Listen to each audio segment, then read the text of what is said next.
Welcome, everyone, to the Donovan Live postgame show here on WKYC's Facebook Live with Jimmy Donovan. I'm Dave DiNatale, just back from Cluster Truck. Wow. Yeah. That was, I'll tell you, that was fun. They had like 25 people in that kitchen making everything, literally down the line, everything from a burger to pizza to, I mean, it was like a restaurant. It was like the line of a big restaurant, delivering food and doing so and using analytics. I mean, it was crazy. I'm glad to see analytics right. works. Yeah. It does work, folks. I tell you, I found one place where it works. Not necessarily on the football team, but it does work for really Cluster happy. Truck. Yes. Yeah, that's a dirty word around Cleveland. Yeah, it is. A couple of Browns things I wanted to bring up with you tonight here. It's good to, after having the night off, good to have it back here for the show. First and foremost, we're going to see the Browns on Sunday in Los Angeles against the Chargers. Now, where's this bandbox stadium that the Chargers are playing? Is that in Carson? It is. Carson City. It's where the LA Galaxy play. The soccer team, yes. It's the home of the MLS LA Galaxy. Okay. And, you know, in the MLS, they play in, they really like very intimate, cozy, great fan experience stadiums. And, of course, the new stadium is not ready out in L.A. And the Coliseum, they couldn't put another tenant in there. I mean, they have USC in there, and then, of course, the Rams, and they have the Rams in there. And I don't know what happened to the Rose Bowl. I mean, I don't know what happened there. Maybe they just didn't want them there, or it was too big. Yeah. You know, it is huge. It is huge. Yeah. So this is a 27,000-seat stadium. And it's supposed to be really incredible if you're a fan and you go there. And they say that from where we'll be broadcasting the game on the radio, you would almost be able to hear. You'd be almost able to hear the radio call of the coach going out to the quarterback in his helmet. It's like doing a high school game or something. That's amazing. And there'll be a ton of Browns fans. They have had a huge pre-sale because the Browns have a very, very active and well-populated Browns backers club. Now, some of those clubs have lost a little bit of their zip because of the losing. Not the Southern California Browns backers. And they are expected to be out there in big numbers. Now, we were out in San Diego 2 years ago, and the Browns lost in overtime. Remember, Tramon Williams jumped offside on the field goal try? Anyway, we were out there, and it was in the dying days of San Diego. People knew, the fans out there knew that they weren't going to get a new stadium and that the team was probably going to leave if they could be part of that move with the Rams. And so, it was very apathetic as far as the San Diego fans. But the Browns fans were huge, piling in there to see them. And I understand that you could have as many, if not more, Browns fans at this game Sunday than the Chargers. Fans. Wow. And even on a typical game at home now, the Chargers are only averaging 20,000. Wow. In a 27,000-seat stadium. 20,000. I wonder if you bump into Brian Sipe. Whenever the Browns play in Southern California, I always feel like he's out there. So, And, Doug Deacon has so many great memories with him. And, Jerry Shirk always is out there. Sure. Yeah, so maybe we will. I hope so. Yeah. It would be great to see him. He was here during the summer. Yes, he was. Yeah, that's right. And remember, he went to the Indians game? Yeah. So it was good to see him then. He is, God, you talk about... He is still a god. He's still a god. I mean, if we made a list of the biggest sports gods of all time in this town, he would be on the Mount Rushmore, let's put it that way. Josh Gordon will be playing on Sunday, as long as he gets activated, which we all expect that'll happen. I wanted to ask, are fans and maybe the team putting a little bit too much pressure on him? He hasn't he has not played a regular season game in 3 years. Are expectations a little higher, or is that, or you sit there and you go, considering what's already here, it's got to be better. Yeah, I think that's fair to say. I mean, I really do. I think that there's a lot of anticipation on all fronts, and this goes for the head coach, who is outwardly saying, I am so excited about having this guy in the offense and active for the game on Sunday because he needs wins. Yes. Let's face it. He's a nice guy. He's got a great smile, and he's handled this thing week in and week out. I'm talking about Hugh Jackson bravely, and he takes it upon himself. But still, the math is the math, and he needs wins.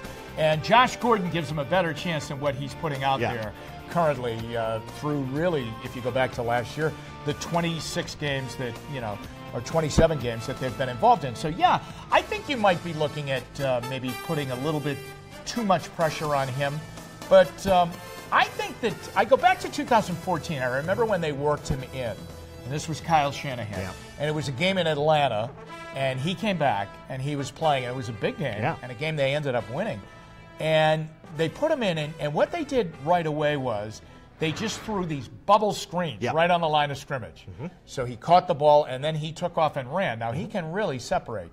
And then the next phase was they ran short slants, where he just went off the line 5 yards, cut in. He's so big that if he gets inside position on a defensive back, he's a wide open target. You're throwing to a 12 on his jersey, and nobody can get around him. And then they lengthened the routes during the game. Once they lengthened them, it became a problem because he was not in great physical shape at that point in time. Now, all reports, and when you see him, he is in much better shape this time around. But as you said, he hasn't played, he hasn't been hit. Right. He hasn't played in a contact game in a number of years. So I don't doubt that he, was running in the sand on the beach and running up hills and doing all those things. But it's different when you get into a game. And I don't know how his conditioning is going to be, how he's going to handle getting hit, and does he truly know enough of the offense to be able to run detailed routes. Now, they said today his routes were great. That's good. That's a good thing. Now, we found out yesterday that Gordon spoke with Sports Illustrated prior to coming back to Cleveland and being a part of the Browns, and a lot of the stuff he talked about his past and his marijuana, not only as a use, but also selling and making $10,000 a week selling marijuana. Hugh Jackson was asked about that today, about number one, having the antennas up and watching for signs, but also, would he have preferred if Gordon had not spoken before, if this had not come out before his first game? Well, I think, number one, what you have to remember, I think some of these interviews he got paid for, and he needs money. Yes. Remember now, he's been suspended forever, and he's lost a lot of money. Yeah. So he needs money. No endorsements. Well, the other thing was, when you're not making money, agents tend to say, hey, we know you're pretty good, but I'm not going to get paid because you're suspended. You're out of the league. So he needs money, and I know he's come up with like a clothing line now. But I think these interviews, a couple of them, maybe the GQ one, I think he got paid for that. So it was interesting listening to Hugh talk about it today because he said, listen, we know everything. We've vetted him completely. This sounds like the University of Tennessee head coaching search. We've vetted it completely. We're comfortable with where we are. We think he's in a good place. We're in a good place. Believe me, we're on it. I guess that's what you go by right now. I mean, the text of the interview is disturbing. Yes. I mean, we're talking about gang involvement, guns. We're talking about, as you said, using the U.S. mail to coordinate drug sales. We're him selling in various Texas cities. Dallas, San Antonio, and places like that. I think it's a day-by-day thing here, Dino, with him. I mean, we're on Wednesday. They'll go to practice Thursday and try and work to Sunday, and then it will start all over again. But I think that's the way to look at it. I think that's the way to look at it. I think that's the way he has to live his life now. You mentioned the University of Tennessee because they still don't have a head coach, and I don't know if they're going to get Brian Braun from Purdue. I don't think they are. Are they? I heard they were talking, but I didn't know if they got him. I don't think they are. Let's see. There you go. So there's another coach that's not going there. I was still amazed, by the way, by your Greg Schiano story. And if you go back and see it here either on Facebook or at WKYC.com, your Greg Schiano, Jimmy Haslam story from Monday's postgame show. But since we did that, yesterday more things came out in the Pilot Flying J trial.